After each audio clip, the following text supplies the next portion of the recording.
Hi everyone. I'm calling this video Divisibility Rule Potpourri because we have already covered many of the divisibility rules for the common numbers 2 and 3 and 5 and so forth. And what this video is intended to do is tie up some of the loose ends. Here are the divisibility rules that we have addressed in our class. For example, the divisibility rule for 2, a number is divisible by 2 if the number is even. In other words, if the ones digit is either 0, 2, 4, 6, or 8. If that's the case, then the number can be divided by 2. And remember, what it means to be divisible is that, so for example, if a number is divisible by 2, that says that that number n can be written as 2 times some other whole number. If a number is divisible by 5, then that number n can be written as 5 times some whole number, and so forth. So here are the divisibility rules. There are examples in your notes of each of these rules in action. What I'm going to focus on, and what I think is, to me, one of the more interesting parts of divisibility rules, is why they work. It's an opportunity to engage your students in some mathematical thinking. I'm not going to go through each rule, but here's an example of one rule, the rule for 8. The divisibility rule for 8 states that if the last 3 digits of the number are divisible by 8, then the number itself is divisible by 8. And here's an example. The number is 1,408. What I did first of all, to sort of illustrate to you why this works, is I divided that number up into 1,000 and then the last 3 digits, and that's because that's the key to this divisibility rule. Well, it turns out that the 1,000 is divisible by 8. It's 8 times 125.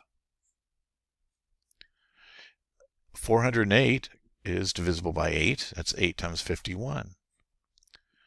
So 8 times 125 plus 8 times 51, that is actually the distributive law. That is 8 times 125 plus 51,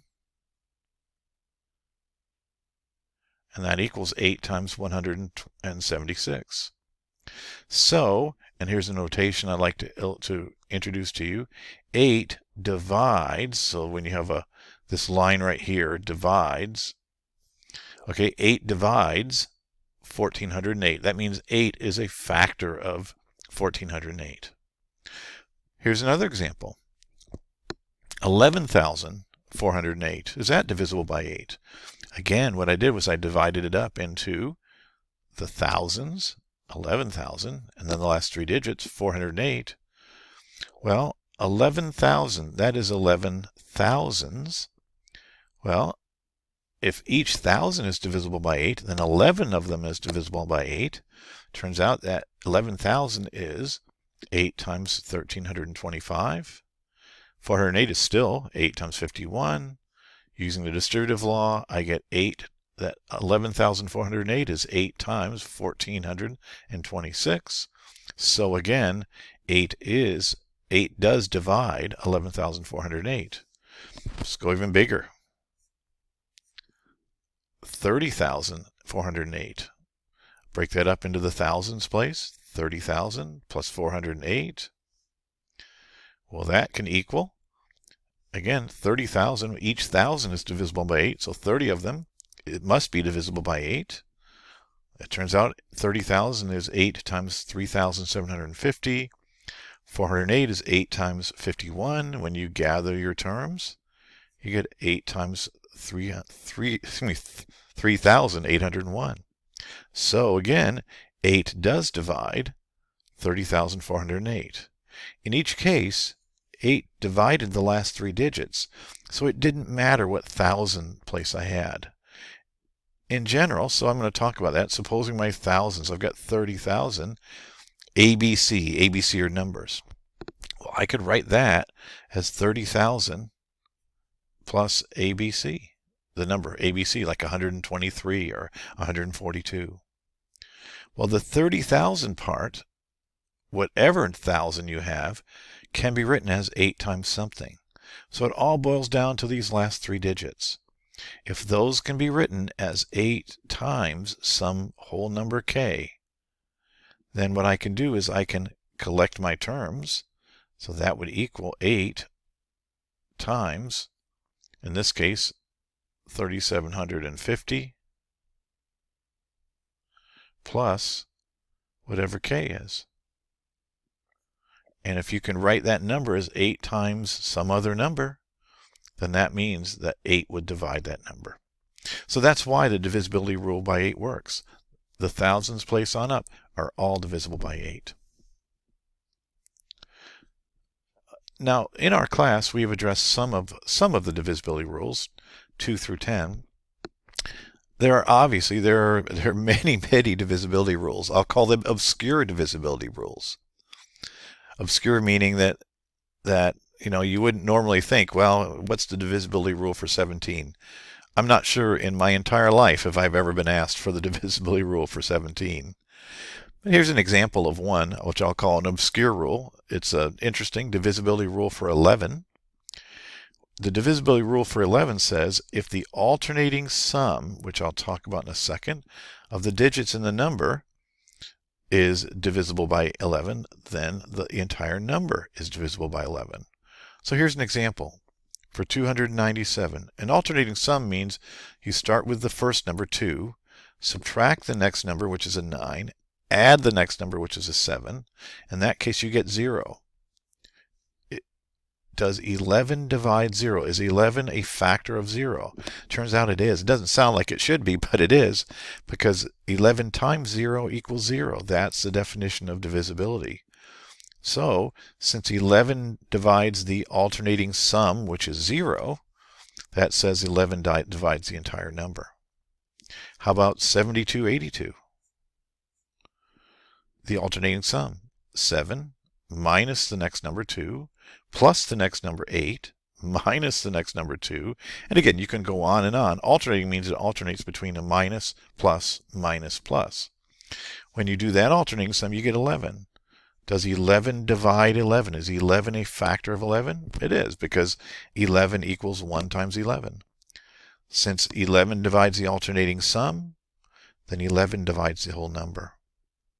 So there are many obscure rules, but at some point you have to ask, okay, well, why do I need all these rules? And I think that's a valid question.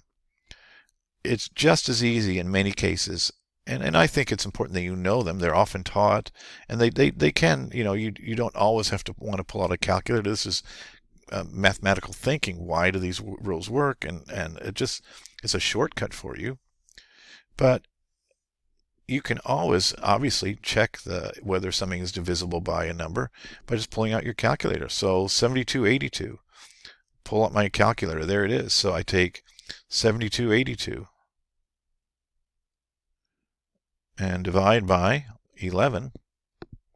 And, divide by, let me try to start that over, 7282 divided by 11. And you equal 662. In other words, that says that 7282 equals 11 times 662, which is a whole number. And if it divides evenly, if 11 divides 7282 evenly, as it does, then that says that 11 divides 7282. So there are many divisibility rules. I think some can sort of shorten your work, but it's always easy to use either long division to do the division. That's good practice for elementary students, or technology, just to show that one number divides another evenly. Let's finish up this potpourri with a few true-false questions, similar to ones that I would pose on a test or on a quiz. Here's the first one, and I've got the answers. Let's kind of go through why they are. If a number is divisible by 3 and 5, then it's divisible by 15. It is true. That's a true statement. And I just want to give you an example. An example isn't a proof, but it sort of shows why this works. Let's think about 60. I know that 60 is divisible by 3. I know that 60 is divisible by 5. And let's kind of go through how you can tease that out. So 60, I know it's divisible by 3, because what I can do with 60 is I can write that as, so 60 is 3 times 20. That's why it's divisible by 3. But then look at, I've pulled out a 3. Can I also pull out a 5? Well, yeah, the 20 is 5 times 4. So now what I'm going to do is I'm going to put those together. I've got 3 times 5 times 4. And this is the associative law. I can reassociate. I can group the 3 and the 5. So 3 times 5 times 4 is 15 times 4. So by pulling out the 3 and then pulling out the 5, I get that 60 equals 15 times 4. Since 15 times some whole number equals 60, that says that 15 divides 60. How about if a number is divided by 3 and 12? This looks like, let's see if this pattern continues. 3 and 5 is divisible by 15. How about this one? If the number is divisible by 3 and divisible by 12, then it's divisible by 36. That seems like the pattern I got from statement 1. Unfortunately, this statement's false. And the number to consider there is 24. 24 is divisible by 3, since 24 equals 3 times 8. 24 is also divisible by 12, since 24 equals 12 times 2. But you cannot, 24 is not divisible by 36. In other words, 36 times some whole number cannot equal 24. So the pattern A, B, and divisible by AB seems to work sometimes, but not all the time. What's different about these two? And here's a sort of new concept. The numbers in statement 1 are called mutually prime. Okay? Mutually prime means that they share no common factors other than 1. The factors of 3 are 1 and 3. The factors of 5 are 1 and 5. The only factor that they have in common is 1. That makes them mutually prime. For 3 and 12, obviously they share the factor of 1, but 3 is a factor of each. 3 is a factor of 3. 3 is a factor of 12. Okay, so there's something going on when a statement like statement 1 is true. It's because the numbers are mutually prime. For statement 2, the numbers are not mutually prime. So that says that's the reason why the statement's false. Let's finish up with one more, or two more, excuse me. How about if a number is divisible by 25 and then it's divisible by 5? That is true. And you can write that. If a number is divisible by 25, then you know that the number itself is 25 times some whole number. But for that, I can take out a 5. 25 is 5 times 5. I can reassociate that. So from that 25, I can pull out a 5. So that's a true statement. But if I just turn that statement around, and by the way, that's called the converse. If a number is divisible by 5, then it's divisible by 25. That statement's false. And the counterexample there is, let's consider 40. 40 is divisible by 5, since 40 equals 5 times 8. But 40 is not divisible by 25, because 40 equals 1 times 25 with some remainder. In other words, you cannot divide 40 by 25 evenly. So this is an example where A implies B, the statement is true, but B implies A, the converse, is not necessarily true.